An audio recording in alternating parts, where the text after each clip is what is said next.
Stepped on the scene, dripped in saline. Whole crew shining, call me Mr. Clean. Came in from the back, walked right to the front. Dancing to the music, smoking on the. Got the women smiling, punk grilling me, looking all dusty. Black Force energy, I don't even drink, but the team pop bottles. Not here for the beef, but the Glock holds hollows. Think I'm cocky, but I think I'm worse. In this flexing like a Mr. Universe. The next topic we're going to discuss on Boxing Bros are comments Dillian White made to Eddie Hearn, calling him out for favoring Anthony Joshua. Let's take a listen.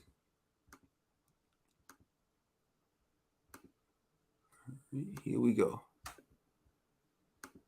AJ, saw you in Dallas last week. Every conversation about this all. How come you didn't come to Florida to see me in the Florida to see the AJ? You see what I'm saying? You be bullshitting, man. What? You be bullshitting. You went all the way to Dallas to see AJ, you didn't come to Florida to see me. You be bullshitting. I didn't think you were going to take the fight. You be bullshitting, man. I didn't think you were going to take the fight. You gotta stop that. Yeah. You gotta stop that. Seriously. Okay. Yeah. I didn't think you'd take the fight. You didn't feel to take the fight? No. You're going to Mexico anyway. You didn't feel to take the fight? Yeah, I was going Dallas to Mexico. It was on a stopover. It's okay. I still love you. Question? Go on. What does AJ's balls taste like? You might find out. I mean, Fuck around and find out. I think you be teabagging you in the Fuck around and find out. Get your own lines, bro. Come on, man. Get your own lines. Relax, bro. AJ. So. IG, man, what was your reaction to that? I mean, I'm being honest, man. I think what Dillian, I knew Dillian wants that fight, but Hearn's probably thinking Dillian probably will price himself out, you know, because let's just be real. That's what Dillian was really, he wasn't really like chasing like any, like, it wasn't like he was like gun-ho about revenge. It was more about pay for this guy. You know what I mean? So it seemed like he's just been jealous of, jealous is probably too strong of a word. If jealous is the word, and jealous is the envious. I think he's been envious of AJ's accomplishments. You know what I'm saying? He's probably like, yo, I want what AJ got. But you were supposed to provide that for me. You never did.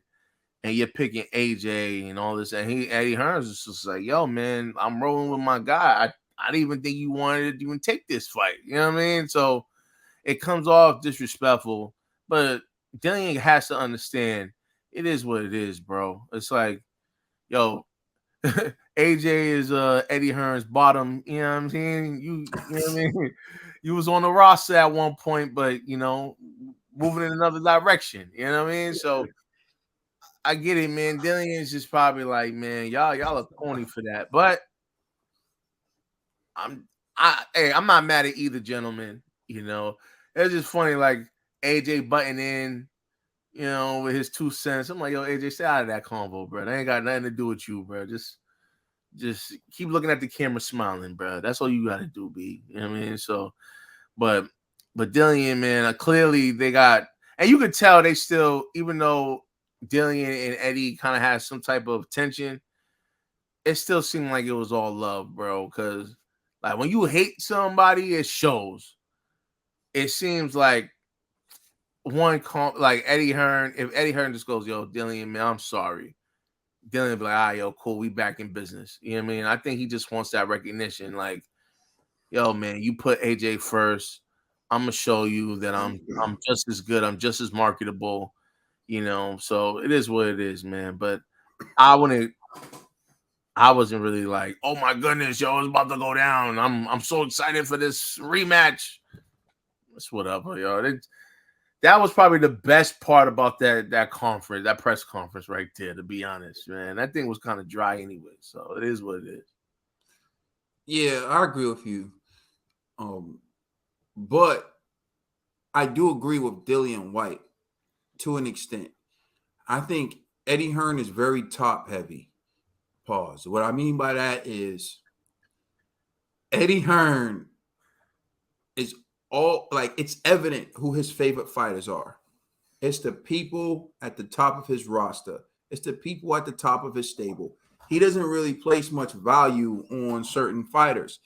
So if you look at it, it's like when Canelo was there, he was always surrounding Canelo and wearing Canelo's PJs and doing certain things. And it's like, bro, Canelo is one fighter on your stable, bro. He might fight other fighters on your stable. And Eddie doesn't think about how what he's doing with one fighter may come off with another fighter on his stable.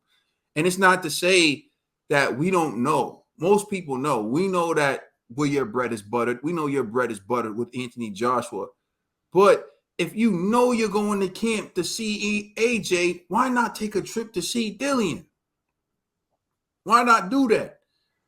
Especially in a sport where you don't know what's going to happen. What if Dillian does land the punch from the gods like Andy Ruiz landed and knocks AJ out? And then it comes time for contract renegotiations and Dillian gets offered to go with Frank Warren or something. He might just leave you at a spike the same way Lawrence Okolie left you. Now, granted, Lawrence Okolie isn't that's not a major loss.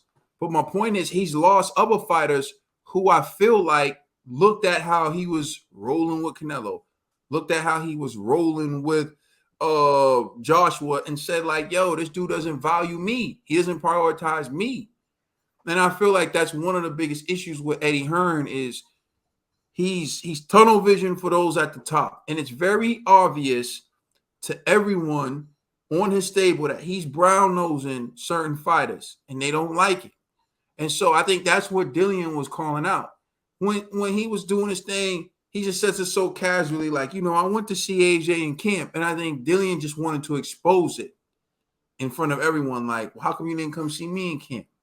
I'm your fighter too. Like you already got the guy you want to win. We already know who you want to win. Now, I think what Dillian's trying to expose is like, you don't really want me to win.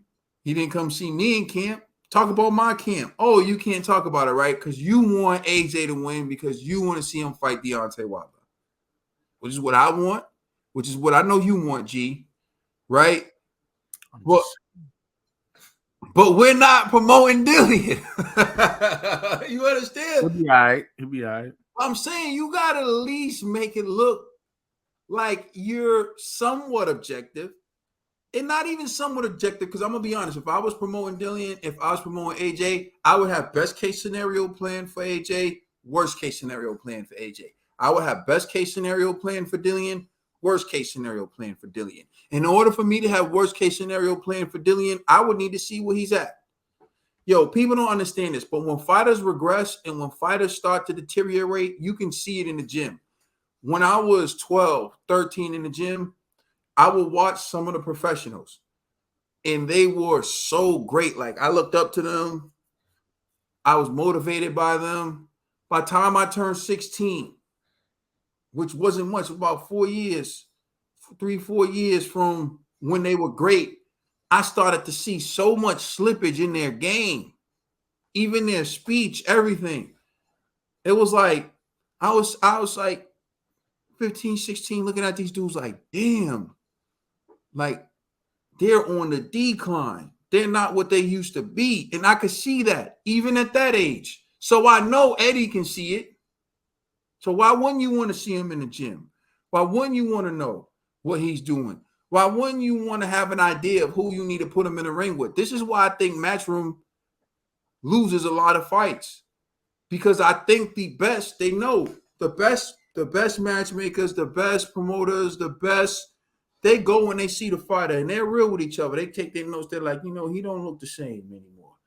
All right, like, so how can we maximize his earning potential and still put on great fights for the fans? But Eddie's only looking at AJ. Eddie's only looking at the people at the top of his roster. And I think that's what Dillian was calling out on Eddie. And so, like, you're right. It was just banter, and they were laughing. Because I think Dillian's accepted the fact that he's not going to be AJ to Eddie. But I think what he wanted to do was call out, like, yeah, you got his stuff in your mouth. Like, you a brown noser for AJ. Like, I think that's the dig he wanted to get out. So, yeah, that was my takeaway from that. Yeah, but they also was like disrespectful, like to Dillian, like that, like the commentator, like dude was interviewing him, was like, AJ's your rival, yada yada yada. Like, yeah, Then they go to AJ. He just like, yo, this dude ain't my rival. Like, what we talking about? I was like, yo, this is like, come on, son. I'm like, yo, it's like AJ is like not even trying to promote the fight, bro. It was like, I was like, this is bad, man. This is going. I'm like, man, this fight should flop for all the right reasons. Because AJ is just like, yo, listen, I don't even care about this fight. I don't even know why I'm here. Y'all talking about he a rival. This dude is fool, son. You know what I mean? Like, it was just crazy. I was just like, nah. Let me ask you a question. If you were in AJ's shoes, would you view Dillian as a rival? Nah, I wouldn't. Because I already, it was bad what he did to Dillian. Like, it was like the way he knocked him out. It looked like that knockout, like that uppercut, looked like it didn't just hurt him. It like took the spirit out of him, bro. Like, the soul leaving his body. Yeah, like my body just shut down. I'm like, yo, come on, son. Like, so AJ's probably like, I can't even get motivated to fight this guy. You know what I mean? Like, I think AJ's really probably training only for Wilder right now. Like, you know what I mean? And that sounds so disrespectful to Dillian. That's a fact, bro. Like, you're not a factor, man. Like, I'm going into this fight to showcase my moves I'm gonna try to do on Wilder. So I'm gonna practice. Like, yo, this is just a glorified sparring match for AJ. That's why I'm like, yo, Dillian, man, I hope Dillian goes hard. Like, this is your only opportunity to redeem a broken career right now. You know what I'm saying? Like, and I don't even know if Dillian will get the real respect that he should get for beating AJ, because, you know, it's not like he beat like AJ in his like prime, but still, nonetheless, it's like, it's still AJ, bro. So go ham, but I don't know, man. It's like, you can't call it with Dillian. Like, I always wonder about Dillian Chisora. Like, do they really train, or are they just professional trash talkers and they really just be chilling in training camp? Like, I'd be wondering, like, what is Dillian doing in Spain, like, for training camp? Does he actually run? You know what I mean? Is he really, like, doing rounds on the bag? How many rounds of sparring is he doing? You know, like, what's his diet looking like? Like, his training camps be so unknown that I'm just like, I don't know. Like, him just go outside and howl at the moon, bro. That's what they it's like, random facts. Like, you just howling, bro. Nah, I feel you, because I'll be watching sometimes. I'm thinking the same thing, but just because I heard one of them say, like, oh, like you got a rivalry, and it's like Dillian beats you in the amateurs and you beat him, why do they count amateurs, you know, like that? To sell the fight. That's why. Now, don't get it twisted. I do think amateurs matter when it's at a world level. Mm-hmm. Like, if you're competing in the Olympics, you're competing, but domestic local fights, come on, bro. That's like, especially when you're beginning. Mm-hmm. You know, I think about like my first few amateur fights. I went in there with a 1-2, bro.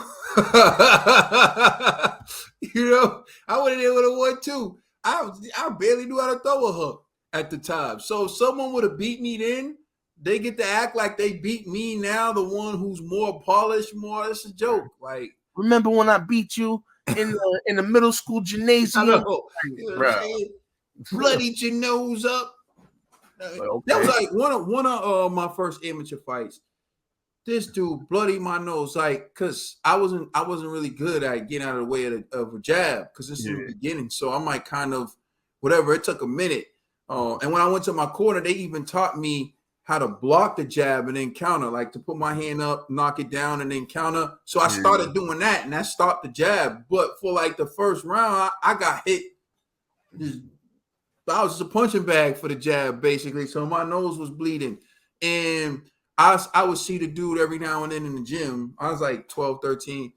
And he would always bring it up, like, just like he forgot. Like, oh, remember when I bloodied your nose? Oh, remember when I bloodied your nose? And then by the time I was like 14, 15, he brought it up again and was laughing. I was like, yo, what are you doing today? Like, why don't we spar right now? and had to, you know, as I had to get mine back, so Yeah. to speak. But yeah, like I got more than a 1-2 now, kid. Like, and I know how to get out of the way of the jab. But that's why I don't like when you watch Anthony Joshua and Dillian White fighting the amateurs, it's evident that neither one of them were their finished product. But they met in the professionals where they both were at a crossroads, at a moment where the winner of this fight is going to be the upcoming face of Britain boxing, and AJ won. So to me, it's not a rivalry because he took a dub over AJ in the amateurs. Like, man, stop playing. All right. Thank you for watching. Please like, share, and subscribe. Remember, you can check out our podcast on all major streaming services. We are the Boxing Bros.